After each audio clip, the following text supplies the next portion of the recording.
At my son's wedding, in a crystal hall filled with light, my wife was introduced as a helper. It was not a slip of the tongue. It was not a joke. My son was standing right there. He said nothing. I held my wife's hand. I felt the familiar slight tremble. She smiled, as if she were used to being made smaller. I thought I was prepared for distance, for change, for growing apart, but I was not prepared for that moment of clarity. Sometimes what hurts most is not becoming poorer. It is being erased from your own family. If you have ever seen or lived through the feeling of being overlooked inside your own family, please subscribe to the channel. Leave a comment. Tell me where you are listening to this story from. As for me, I will tell you how it all began. From the moment I realized my wife and I had been placed in seats no one wanted to see. After that moment, I said nothing more. I learned long ago that in luxurious rooms, silence often speaks louder than protest. The glass ceremony hall reflected warm, golden light. Rows of white flowers stood in perfect lines, like a statement of flawlessness. Where parents were meant to sit closest, my wife and I were guided to the back row. Near a side exit, the coordinator bowed politely, spoke softly. "This arrangement is more convenient." I understood what that really meant. Still, I nodded. Olivia sat beside me. She placed her handmade cloth bag at her feet. The dress she wore had no label.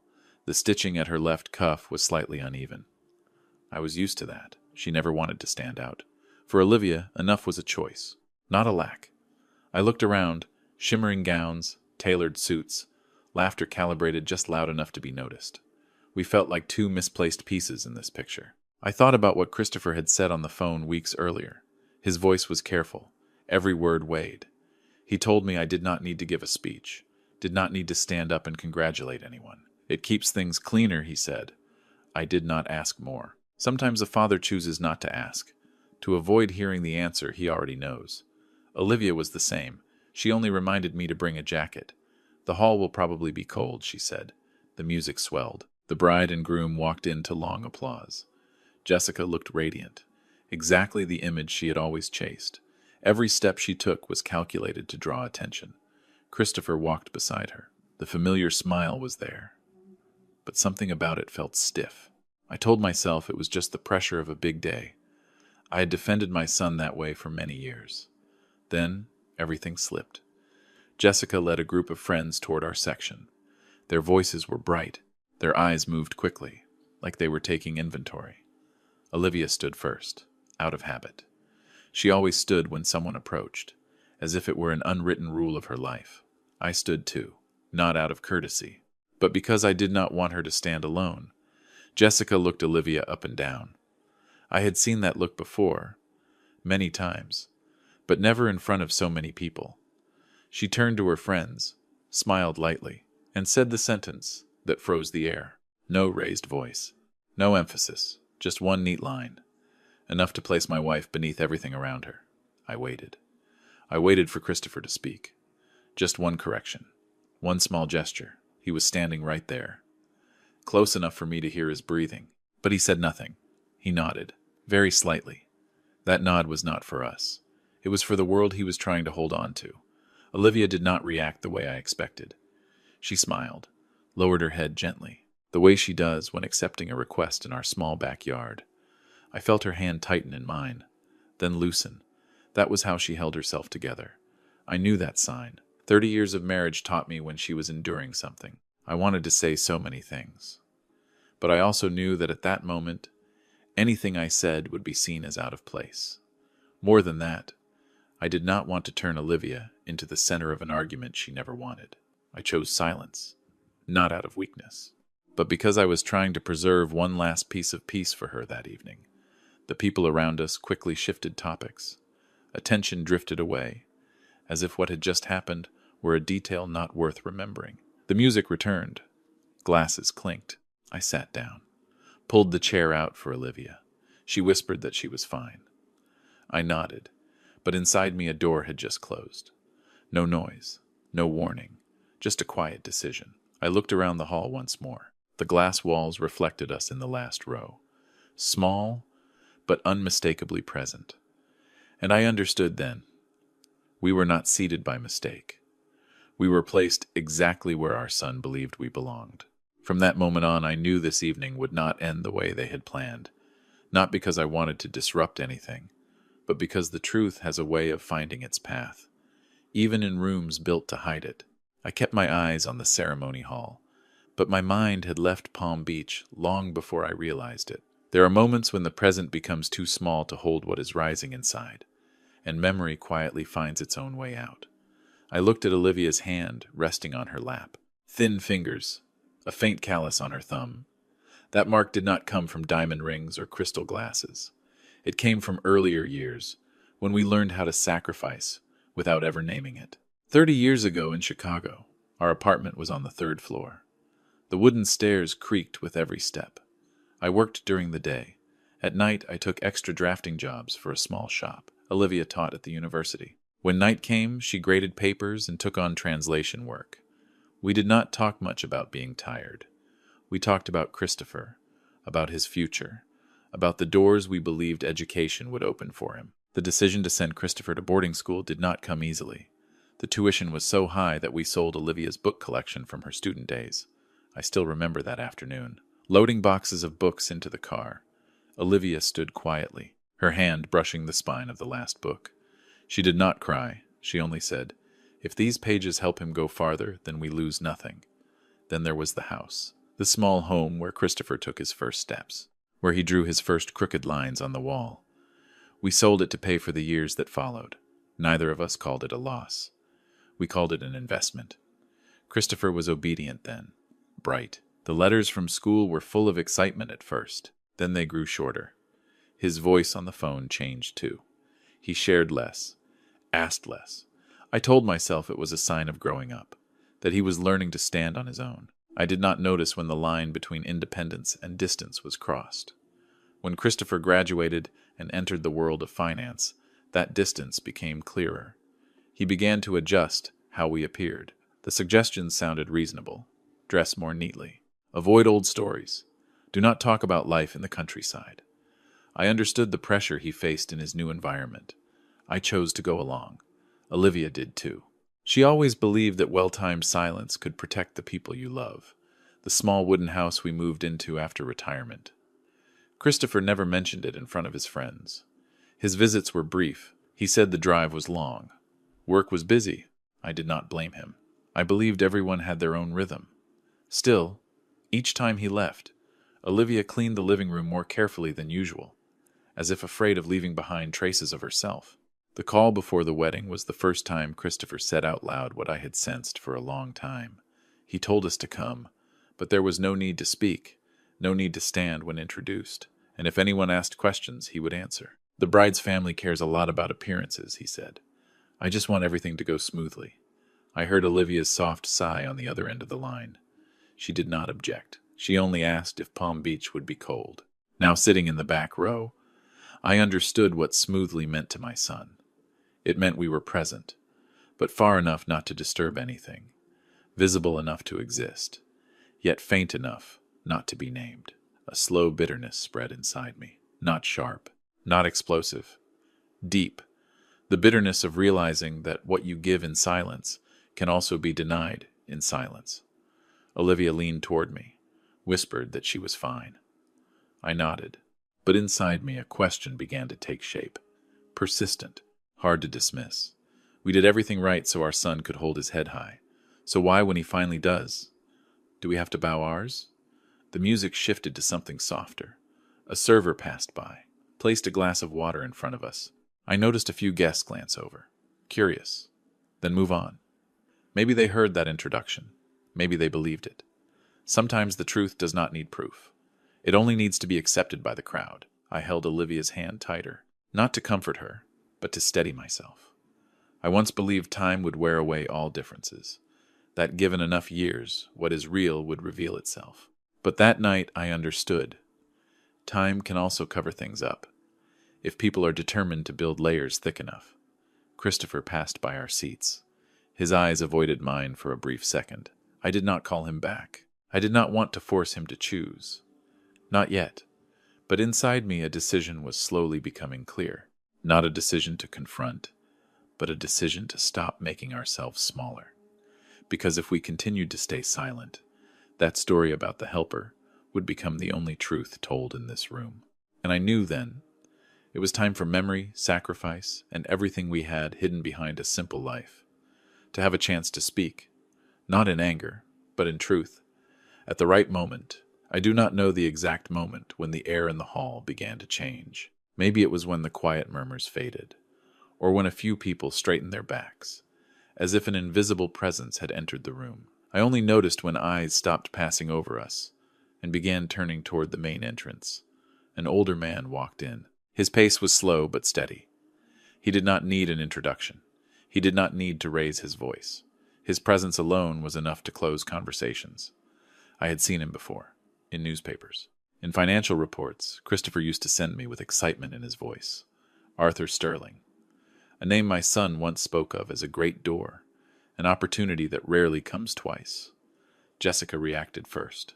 She adjusted her hair, pulled Christopher closer. Her smile appeared quickly. Precisely. I watched them move toward Arthur with the confidence of people who believe they belong in that world. I did not pay much attention. That world was not mine. I turned to Olivia, asked softly if she wanted to step outside for some air. She shook her head, said she was fine, said she wanted to sit a little longer. Arthur did not linger with Jessica's group. He shook hands politely, exchanged a few formal words, then moved on. I saw Jessica's expression dip for a brief second, just enough to reveal confusion. Arthur passed a few more tables, then stopped in front of us. I thought he was looking for a seat, or someone behind us. I began to shift my chair to make room, but he stopped completely. He looked at Olivia, not the quick glance people give at parties. He looked closely, like someone searching through an old memory. Then his expression changed, not loud surprise, but slow, certain recognition. He bent slightly forward, just enough for me to feel the respect in the gesture. "Professor Olivia," he said. His voice was calm, but clear. "I did not expect to see you here." Both Olivia and I froze for a breath.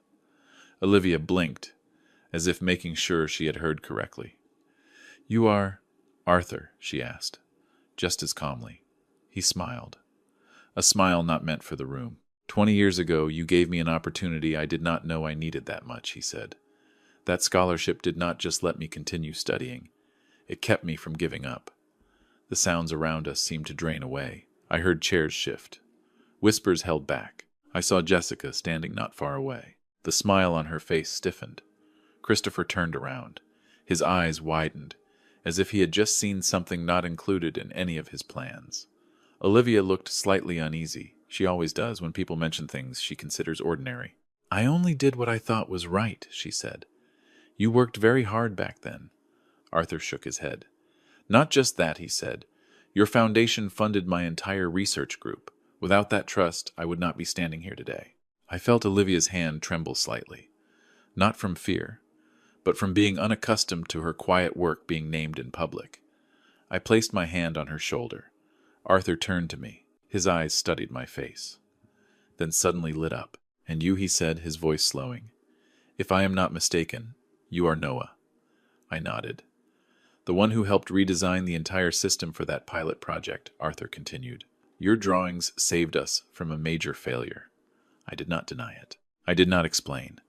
Those things belonged to a distant time, a chapter I never thought needed repeating, but I felt the shift in the room. Eyes that had once been indifferent turned curious, then cautious. Arthur straightened, looked around the hall. "I am very surprised," he said, not addressing anyone in particular, "to see the two of you seated here." No one replied. The silence stretched long enough for everyone to fill it with their own thoughts. I saw Christopher step forward. His voice came out a bit rushed. "Arthur, let me introduce." Arthur raised his hand. Not high, but firm. "No need," he said. "I know who they are." Jessica stood beside Christopher. The confidence had left her face. She looked at Olivia, then at me, as if truly seeing us for the first time.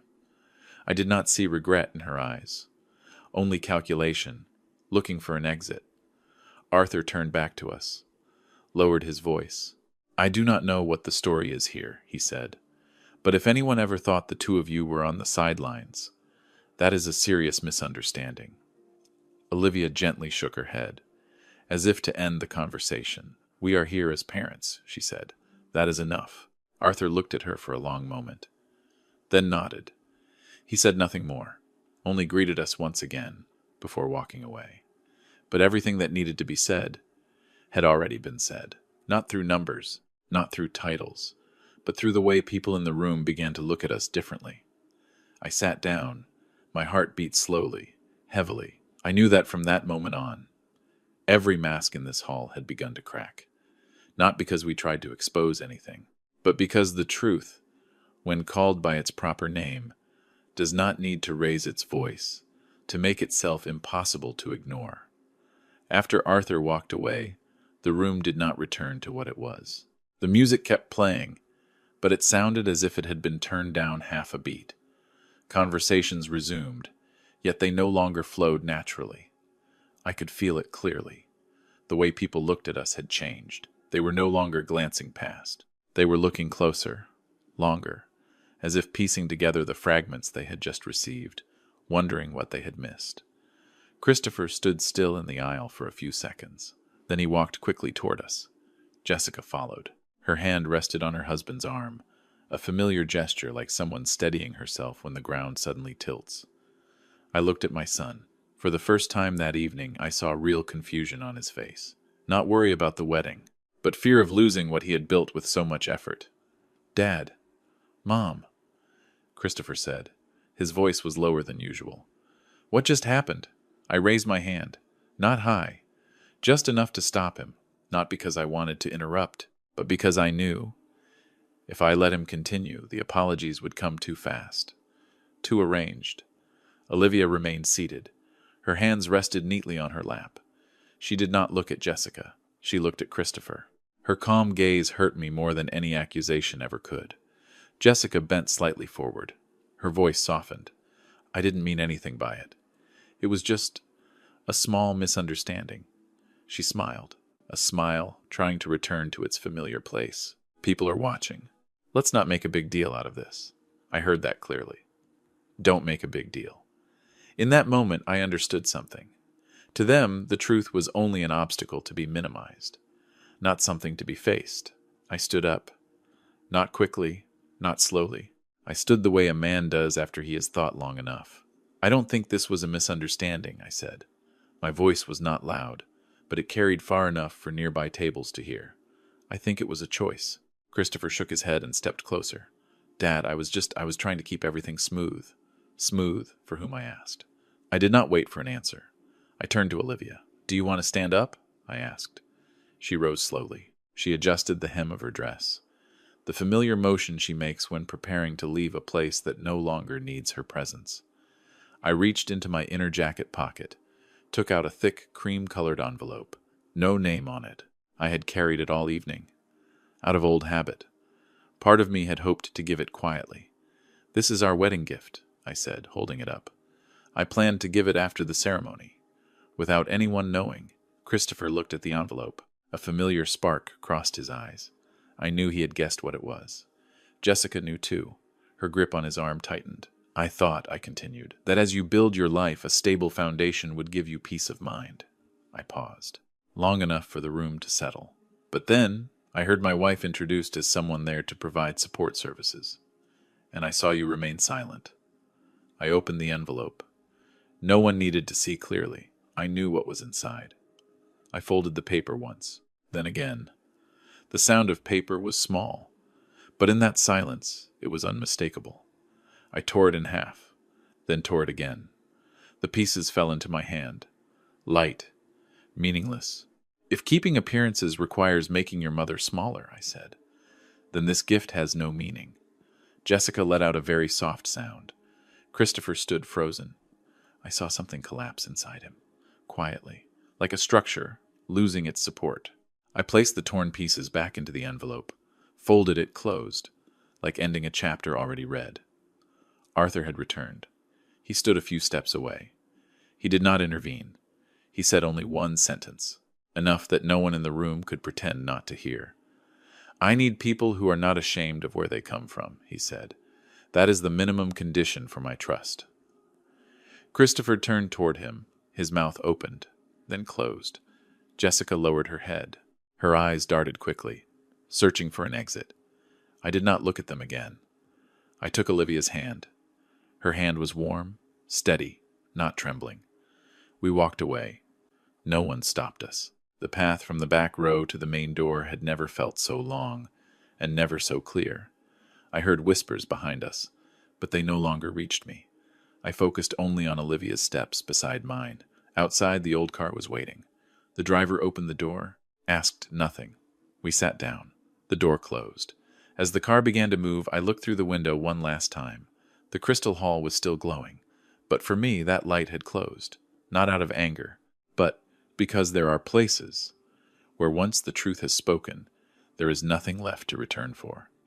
The car rolled away from the mansion gates. The lights behind us grew smaller in the rearview mirror. I did not look back again. Palm Beach was unusually quiet that night, as if every sound had stayed behind, along with the crystal glasses and well-practiced congratulations. Olivia sat beside me, leaning back in her seat, hands folded neatly on her lap. She said nothing for a long while. Neither did I. Some stretches of road do not need words. The driver asked if we wanted to stop anywhere. I told him to drive straight to the beach, not to escape, but because I knew Olivia needed open space, wind, the smell of salt, room to breathe more deeply. The car stopped along a quiet stretch of road. Sand extended into the dark. Waves moved steadily, unhurried. We got out, walked slowly, shoes in our hands. The sand was cool under our feet, familiar, more real than any red carpet. Olivia spoke first. "I'm sorry," she said softly. "I made you stand up like that." I stopped, looked at her. "No," I said. "I'm sorry I didn't stand up sooner." We sat on a wooden bench facing the dark water scattered with moonlight. I told her what I had been thinking the whole way there, that I once believed a parent's duty was to open the path and then step back. But stepping back does not mean allowing yourself to be erased. Olivia listened. She nodded, her eyes gentler. She did not blame Christopher. She did not excuse him either. She only said that everyone must learn their own lesson, in their own way. The days that followed passed quietly. We returned home. The garden was the same. Olivia trimmed the rose bushes. I fixed a loose section of the wooden fence. Life did not change direction suddenly. It simply returned to its usual rhythm, the rhythm we chose long ago. The phone rang a few times. I did not answer, not out of anger, but because I believe some things only become clear when a person is left alone with the space they created. News from Palm Beach reached us through acquaintances. The wedding continued, but no one spoke of it as a social triumph anymore. Christopher and Jessica faced unpaid bills and canceled appointments. I heard it, then let it go. I felt no satisfaction, no relief, only that these were natural consequences of choices made in public. One afternoon, Olivia handed me a letter. It was not long.